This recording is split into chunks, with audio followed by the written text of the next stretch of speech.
By all intended purposes, the United States of America is the most gun-friendly country in the entire world. Now, there are other countries that do have the right to bear arms in the Constitution, but it is not like us. Today, we're going to be discussing what would the U.S. be without guns and the consequences of disarming people. First of all, I'm going to go through a couple of things so you guys can understand.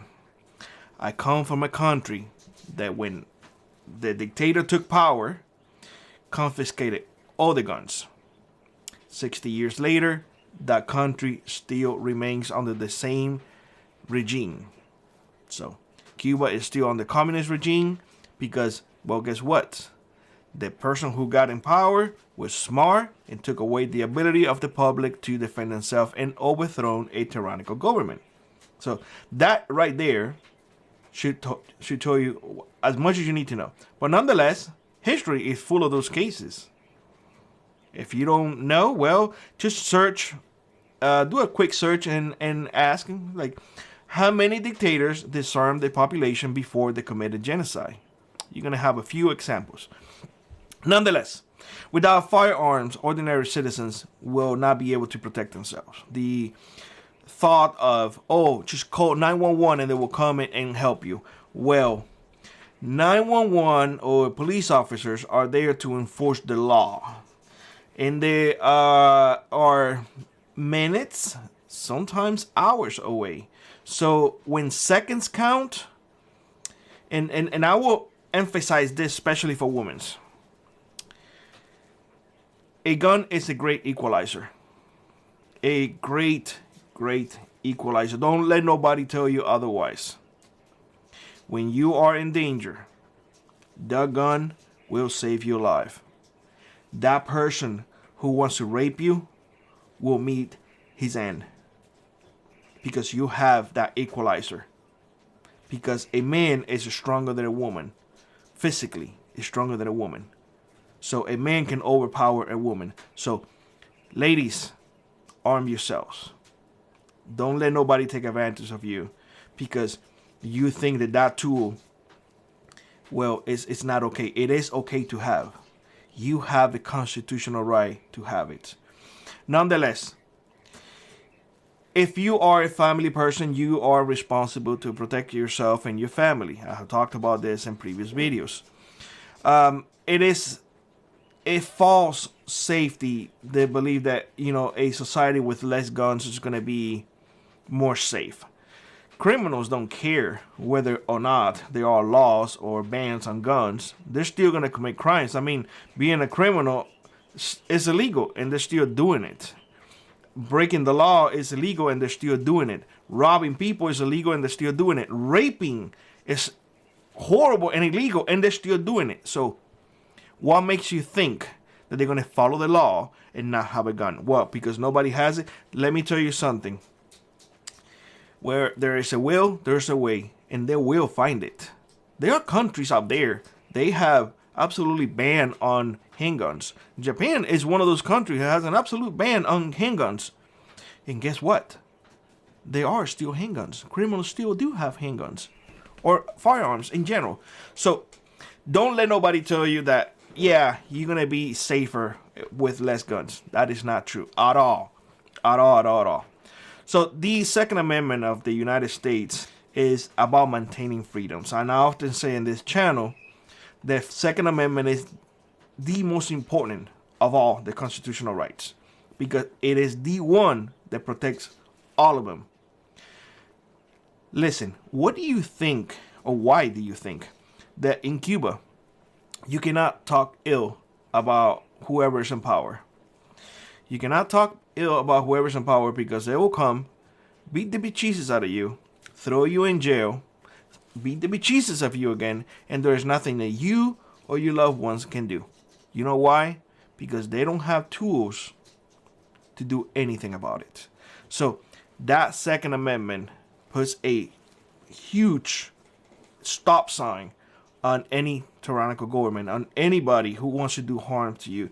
So there is such a thing as healthy fear from government, Not us fearing the government fearing us. That's the way it should be. Not the way it is right now that most people fear government. No. They work for us. We don't work for them.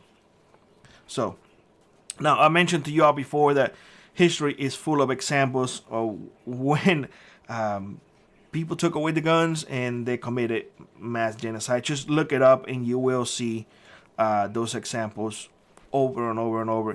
History is full of them.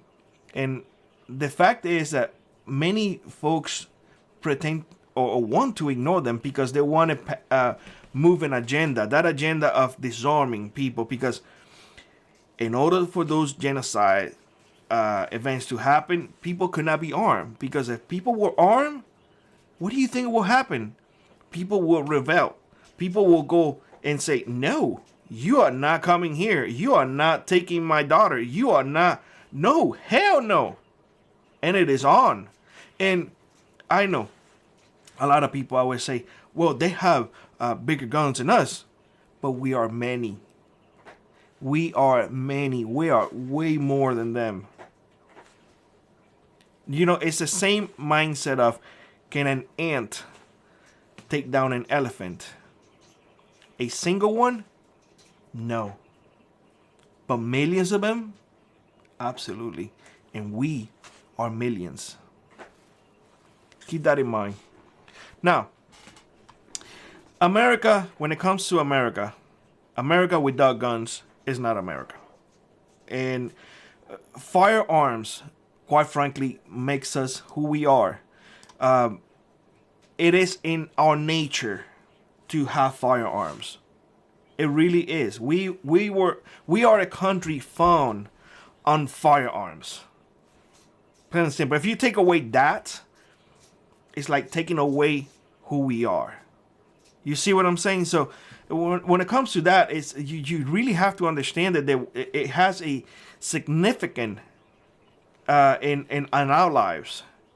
Now, if you are one of those persons who believe the firearm should be banned, well, just don't carry one.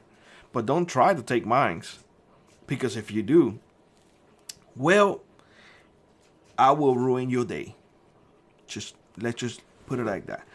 There is a financial significance about firearms too.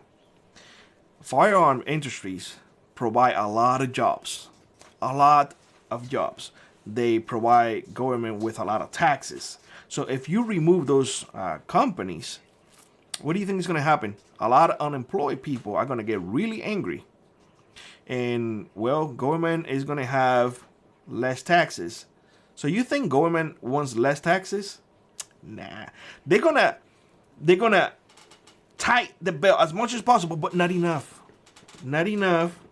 So people will not be like, hey, stop. So, and here's the thing, and I want to end it with this. An armed society is the last line of defense for any country. We have to really come to terms that we, as a country, as a citizenship, as the people, are responsible for the safety of our country. If anyone tries to invade the United States of America, I will say this: they will have a really hard time getting through all of us, because behind every bush there will be a damn gun. I think that's how the saying goes. And the reality is that there is enough of us willing to fight to keep our country free, that I don't think any country in the world will be stupid enough to ever try to invade us. I mean, they could try, but they won't succeed. So when it comes to those ideas of taking the guns away in the U.S. without guns, I highly, they want to, but I highly believe that they won't be able to. I think there are enough people up there like us who would rather forfeit their lives fighting for our freedoms than just give them up, just because. Let me know what you think in the comment section below. Like I was, rock on, prep on, and I will see you in the next one. Bye-bye, everybody.